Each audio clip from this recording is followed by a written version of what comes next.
16-year-old Lena Maxwell stepped off the school bus wearing full military camouflage, her combat boots echoing against the concrete as whispers erupted around her like wildfire. The morning sun cast long shadows across Ridgeline High's parking lot, but nothing could hide the stares that followed her every step. Is she seriously wearing that to Spirit Week? Chloe Davenport, the student body president with her perfectly straightened blonde hair and designer everything, laughed loudly, enough for half the parking lot to hear. Her voice carried that particular tone of disbelief mixed with superiority that only came naturally to those who had never questioned their place in the social hierarchy. Within minutes, phones were out and photos of Lena were already circulating on social media. The captions came fast and merciless. Wannabe soldier girl dress-up day isn't until Friday, and someone's having an identity crisis. Lena could practically feel the notifications pinging across the school's invisible network as her image spread from phone to phone, each share adding another layer to her humiliation. Her jaw tightened as she walked past a group of football players who had gathered near their lifted trucks, their Letterman jackets gleaming in the morning light. Brandon Reed, the quarterback, whose ego was somehow larger than his already considerable frame, nudged his teammates and started marching an exaggerated formation behind her. Left, right, he called out in a mocking drill sergeant's voice, while his friends saluted with theatrical precision. 10 hut, we've got ourselves a real soldier here, boys. The laughter that followed felt like needles against Lena's skin, but she kept walking, her spine straight and her eyes forward. She'd learned long ago that showing weakness only made things worse. The oversized camouflage jacket hung loose on her small frame, the sleeves rolled up to reveal hands that trembled slightly despite her outward composure. The fabric still carried the faintest scent of her father's cologne, a detail that both comforted and broke her heart every time she wore it. She transferred to Ridgeline High just 2 months ago when her mom got remarried to a kind but quiet man named Mark who worked in insurance. The move had been necessary. Her mother couldn't bear staying in their old town where every street corner held memories of Sergeant Major Alex Maxwell, her father. But starting over at a new school during senior year was like trying to join a movie halfway through. Everyone already knew their roles, their groups, their place in the carefully constructed social ecosystem. This was exactly the kind of attention Lena had hoped to avoid. She'd planned to fly under the radar, graduate quietly, and move on to college where she could start fresh once again. But today wasn't about fitting in or making friends or navigating the treacherous waters of high school politics. Today marked 3 years since the worst day of her life, and wearing her father's uniform was the only way she could feel close to him, the only ritual that made the crushing weight of his absence bearable. As she approached the main building, more students began to notice her unusual attire. Conversations stopped mid-sentence as heads turned to track her movement. Some pointed openly while others whispered behind cupped hands. A group of theater kids near the drama department entrance started an impromptu performance, pretending to duck for cover and shouting, "Incoming!" with dramatic flair. Even the typically indifferent seniors, who usually couldn't be bothered to notice underclassmen, were pulling out their phones to capture what they clearly saw as the morning's entertainment. Lena's locker was located in the most trafficked hallway of the school, a cruel twist of fate that meant her daily routine involved running a gauntlet of judgment. As she reached the familiar blue metal door, her heart sank. Someone had already been there before her. A handwritten note was taped to the locker, the words "G.I. Jane wants attention" scrawled in thick black marker across notebook paper. The handwriting was deliberately messy, designed to hide the author's identity, but the cruelty was crystal clear. She ripped the note down with more force than necessary, crumpling it in her fist as students continued to stream past, many slowing their pace to get a better look at the girl in camouflage who had somehow become the morning's main attraction. Her combination lock felt slippery under her sweaty fingers as she tried to open it, the numbers blurring slightly as tears threatened to form in the corners of her eyes. "Nice costume," a voice said behind her. Lena turned to see Sarah Chen, a girl from her history class, who had always seemed relatively normal compared to the social media-obsessed masses. But even Sarah's tone carried a note of bewildered amusement, as if Lena were a puzzle she couldn't quite solve. "Is this for some kind of project or something?" Lena finally got her locker open and began pulling out her books for first period, her movements mechanical and precise. "Something like that," she replied quietly, not trusting herself to say more without her voice breaking. The truth was too complicated, too painful, and too personal to share with someone who was essentially a stranger. As the first bell rang and students began their reluctant migration toward classrooms, Lena caught her reflection in the small mirror she'd hung inside her locker door. Her father's dog tags hung around her neck, hidden beneath the collar of his old uniform shirt. In the reflection, she could almost see him standing behind her, his hand on her shoulder, his voice telling her to stand tall and be proud. But when she beat, there was only the bustling hallway and the weight of 100 curious stares. By third period, the harassment had evolved from casual mockery into something more deliberate and cold. Lena's chemistry class was typically her refuge, a place where equations and formulas provided clear, logical answers in a world that often made no sense. But today, even the sanctuary of science couldn't protect her from the growing storm of attention her uniform had attracted. She slid into her usual seat at the back of the classroom, hoping to blend into the background. But Kevin O'Malley had other plans. Kevin was the kind of student who thrived on chaos, a class clown whose humor often crossed the line into cruelty. He'd been watching Lena all morning, waiting for the perfect moment to strike, and chemistry class provided the ideal stage for his performance. As Ms. Jenkins began explaining molecular structures on the whiteboard, Kevin made his move. He stood up abruptly, claiming he needed to sharpen his pencil, but instead took a deliberately circuitous route that brought him directly past Lena's desk. With theatrical precision, he accidentally knocked her textbook, notebook, and pencil case to the floor with a sweeping gesture of his arm. "Oops," he said loudly, his voice dripping with false innocence. "Sorry about that. Explosion." He made exaggerated sound effects. "Boom, kaboom," while gesturing wildly with his hands, mimicking the chaos of a battlefield. The timing was perfect. Ms. Jenkins had her back turned, writing formulas on the board, completely oblivious to the drama unfolding behind her. The class erupted in barely contained laughter. Students covered their mouths with their hands, their shoulders shaking with suppressed giggles. Some weren't even trying to hide their amusement, openly pointing and whispering to their neighbors. Lena's face burned with humiliation as she bent down to collect her scattered belongings, her father's oversized sleeves making the simple task awkward and clumsy. "Careful there, soldier," Kevin whispered as he leaned down, pretending to help while actually making things worse by kicking her pencil further under the desk. "Wouldn't want you to call in an airstrike on the chemistry lab." His voice was just loud enough for the surrounding students to hear, and another wave of snickers rippled through the classroom. Lena's hands clenched into fists as she straightened up, her knuckles white against the faded green fabric of her father's uniform. Every instinct screamed at her to fight back, to defend herself, to make Kevin pay for his cruelty. But she'd learned long ago that retaliation only made things worse, only gave bullies more ammunition to use against her. So she said nothing, simply returned to her seat and tried to focus on Ms. Jenkins's lesson about chemical bonds, though the words seemed to float meaninglessly in the air.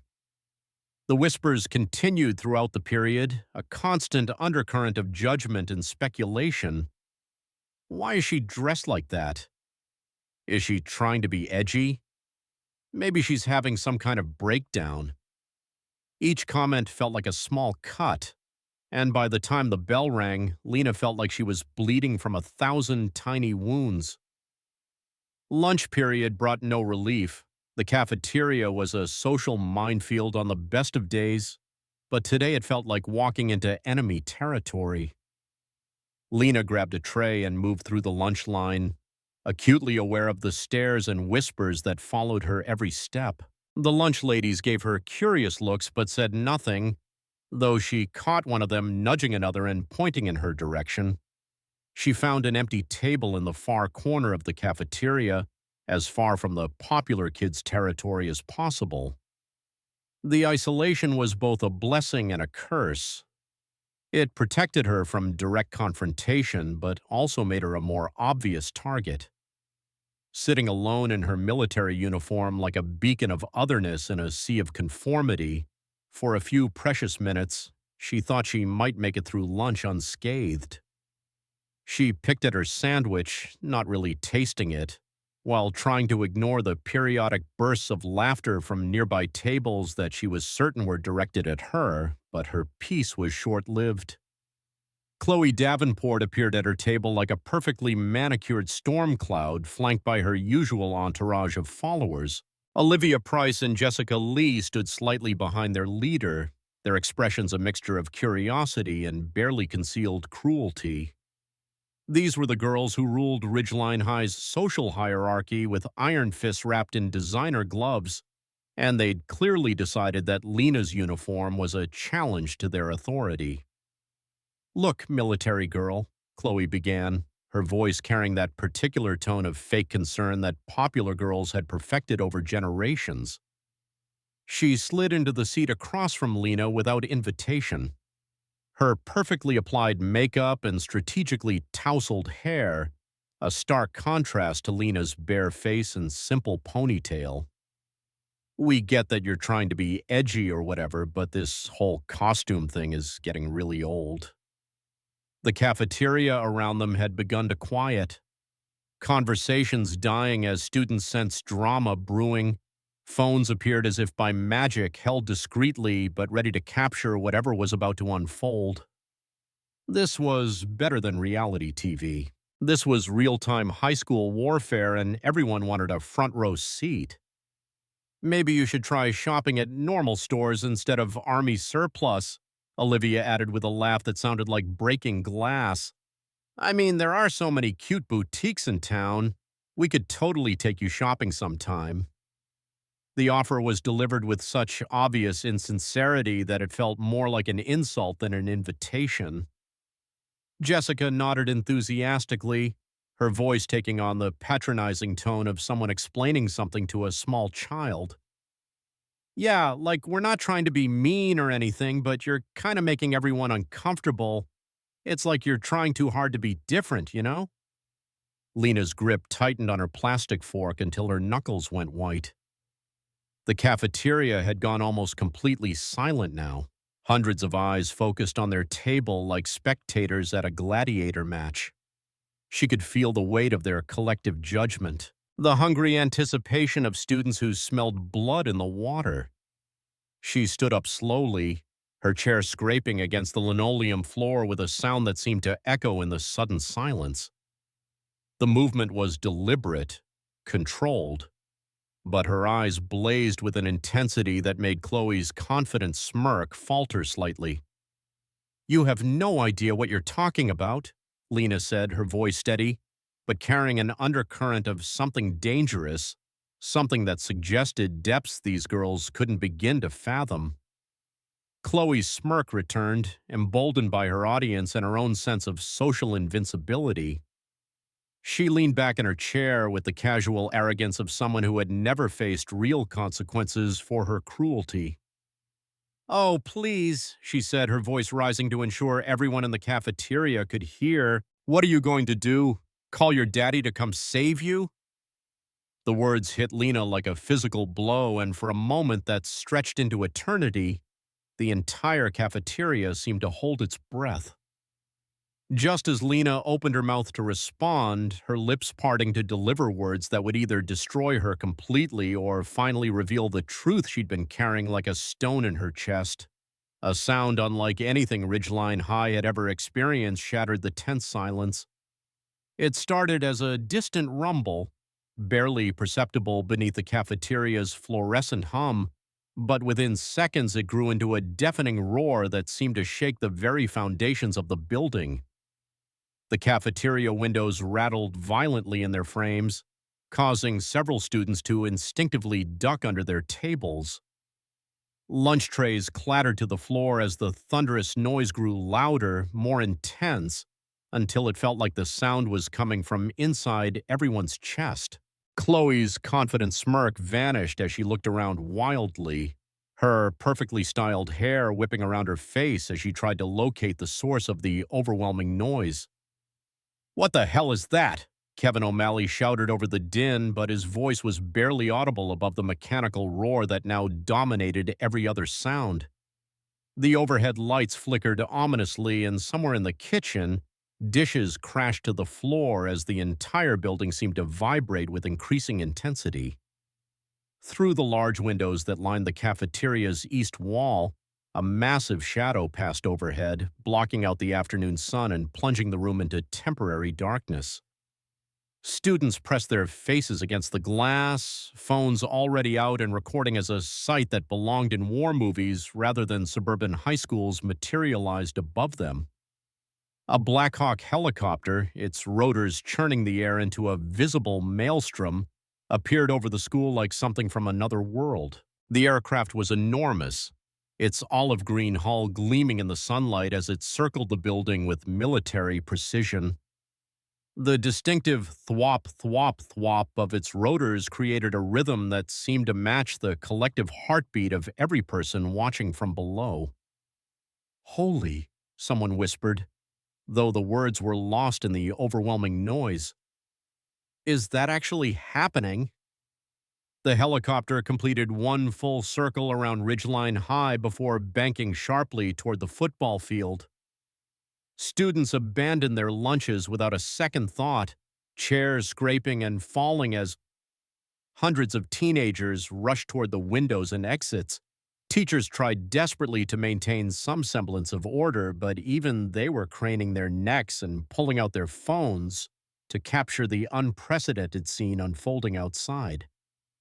"Everyone stay calm, Ms." Jenkins' voice was barely audible as she tried to corral her students, but her own eyes were wide with amazement as she watched the military aircraft descend toward the 50-yard line. "Please remain in your seats." But her words fell on deaf ears. The cafeteria had erupted into controlled chaos as students pushed toward the exits, desperate to get outside and witness whatever was happening on the football field. Chloe and her crew were swept along with the crowd. Their earlier confidence, replaced by confusion and a growing sense that they had stumbled into something far bigger than a simple lunch period confrontation. Lena remained frozen at her table, watching the helicopter through the window as it settled onto the football field with practiced precision. Her heart was pounding so hard she could feel it in her throat, and her hands trembled as recognition dawned. She knew that aircraft, knew the unit markings painted on its side, knew exactly why it was here and what it meant. The helicopter's engines began to wind down, but the rotors continued spinning as figures in military dress uniforms emerged from the aircraft. Even from a distance, Lena could make out the crisp lines of their formal attire, the gleam of polished brass and ribbons that told stories of service and sacrifice. A breath caught in her throat as she recognized one of the figures stepping onto the field. Tall, authoritative, with silver hair visible beneath her military cap. Colonel Rebecca Stone, her father's former commanding officer, the woman who had delivered the news that changed Lena's life forever 3 years ago. Principal Davies' voice crackled over the intercom system, cutting through the excited chatter and speculation that filled the hallways. His usually calm demeanor was replaced by barely controlled amazement as he made an announcement that would be remembered long after graduation day. "Attention students and faculty!" His voice echoed through the building, competing with the still-spinning helicopter rotors outside. "We have an unusual situation developing on our campus. Lena Maxwell, please report to the main office immediately. I repeat, Lena Maxwell to the main office." The announcement hit the crowd like an electric shock. Hundreds of heads turned toward Lena, who was still standing motionless in the cafeteria. Her father's oversized uniform suddenly feeling both too big and too small at the same time. The whispers started immediately, spreading through the crowd like wildfire. Lena Maxwell? Who's that? The girl in the army clothes. What did she do? Is she in trouble? Why is the military here for her? Chloe's face had gone pale, her earlier bravado evaporating as the implications of the situation began to sink in. The girl she had been mocking, the target of her cruel jokes about calling her daddy, was somehow connected to the military helicopter that had just landed on their school's football field. Kevin O'Malley looked like he might be sick, his face a sickly green color as he realized that his battlefield sound effects and explosion jokes might have been directed at someone with actual military connections. As Lena began walking toward the main office, the crowd parted before her like the Red Sea. Students who had been laughing at her just minutes before now watched in stunned silence, their phones capturing every step of her journey through the hallways. The combat boots that had seemed so out of place that morning now sounded different against the linoleum floor. Not awkward or attention-seeking, but purposeful, meaningful. Teachers emerged from their classrooms drawn by the commotion and the continuing sound of helicopter rotors outside.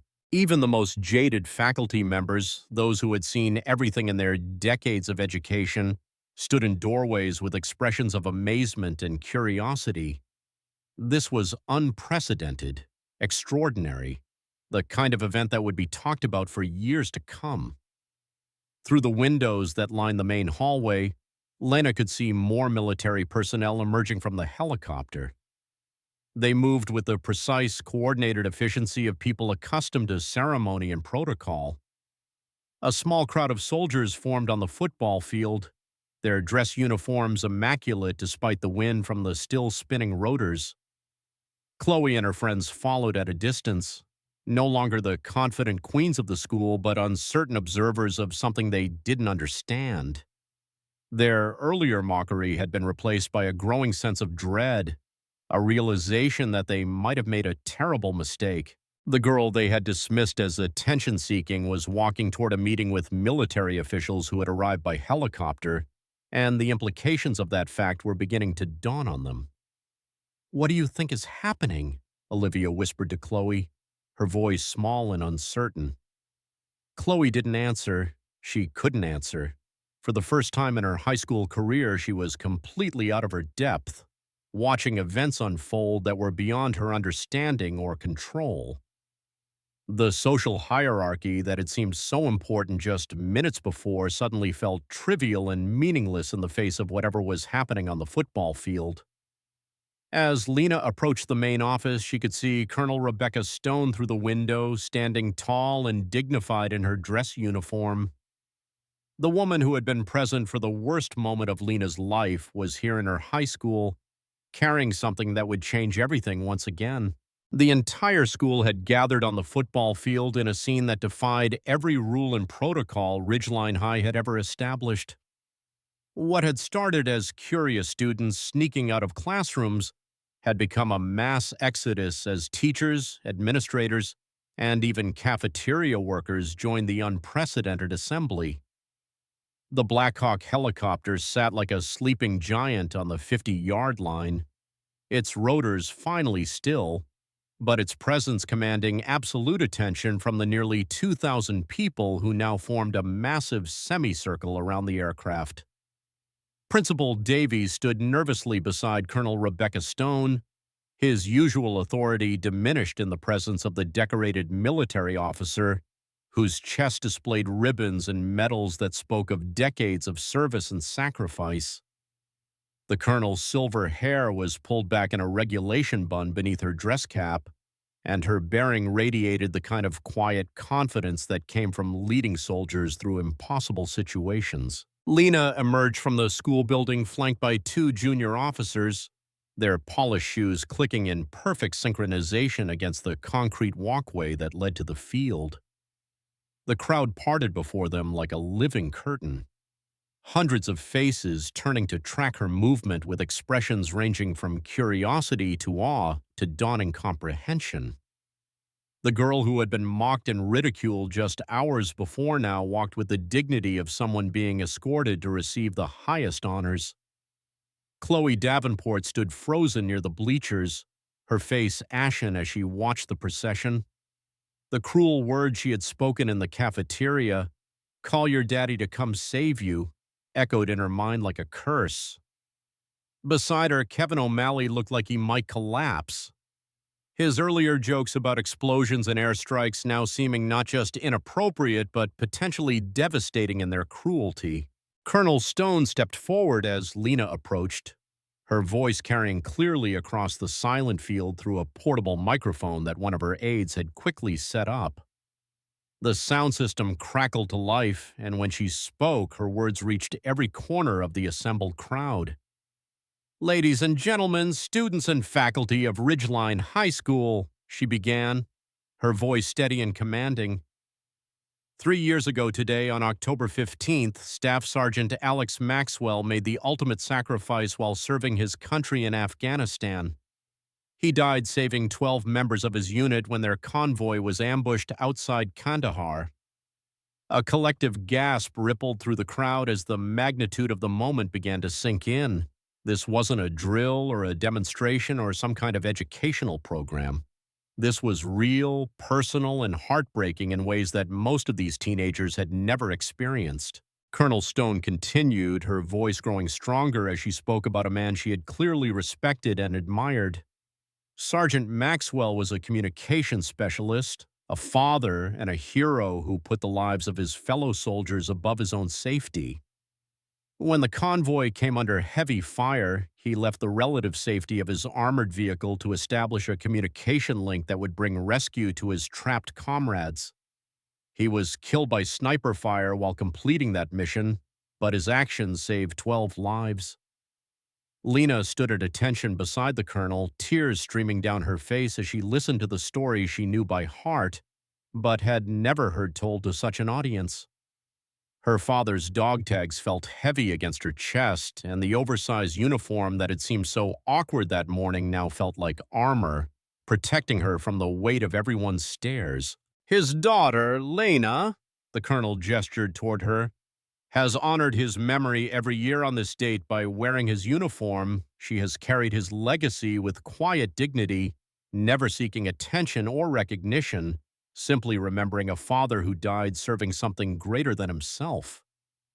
The silence on the field was absolute now, broken only by the distant sound of traffic and the occasional sniffle from someone in the crowd. Even the most cynical seniors, the ones who prided themselves on being too cool to care about anything, stood transfixed by the unfolding ceremony. Colonel Stone reached into a wooden presentation case that one of her aides held open. From it, she withdrew a folded American flag, its red, white, and blue fabric crisp and perfect, and a smaller wooden box that seemed to glow in the afternoon sunlight. "Today we are here to present Lena with 2 items that have been a long time coming," the colonel announced. First, this flag, which flew over the forward operating base where her father served and died. It was lowered to half-staff in his honor and has been waiting for the right moment to be presented to his family. She placed the flag in Lena's trembling hands, the weight of it somehow both lighter and heavier than she had expected. The fabric was soft but substantial, and she could almost feel the history it carried, the lives it represented, the sacrifices it symbolized. And second, Colonel Stone opened the wooden box to reveal a medal that caught the sunlight and seemed to radiate its own inner light. "The Medal of Honor, our nation's highest military decoration, which was posthumously awarded to Staff Sergeant Alex Maxwell for his extraordinary heroism and selfless sacrifice. The crowd erupted in spontaneous applause, but it wasn't the casual clapping of a school assembly. This was something deeper, more reverent, the kind of applause reserved for moments that transcended ordinary experience. Students who had never given a thought to military service found themselves wiping away tears, while teachers who had seen decades of graduations and ceremonies stood in awe of something unprecedented. As Colonel Stone pinned the medal to Lena's uniform, her father's uniform, she leaned close and whispered something that only Lena could hear. "He would be so proud of the woman you've become. His courage lives on in you." The ceremony concluded with a moment of silence that seemed to stretch into eternity. 2,000 people standing together in honor of a man most of them had never heard of until that day. When it ended, the spell was broken. But something fundamental had changed in the atmosphere of Ridgeline High School. Kevin O'Malley was the first to approach Lena as the crowd began to disperse. His face was streaked with tears, and his voice shook as he spoke. "I'm so sorry," he whispered, the words barely audible. "Your dad, he was a real hero. I didn't know. I'm so sorry for what I said, for what I did." Lena looked at him for a long moment, seeing not the class clown who had tormented her, but a 17-year-old boy who had just learned something profound about consequences and respect. "He was," she said simply. "And now you know why I wear this uniform. Not for attention, but to remember that heroes are real, and sometimes they're closer than you think." Chloe Davenport approached next, her usual confidence completely shattered.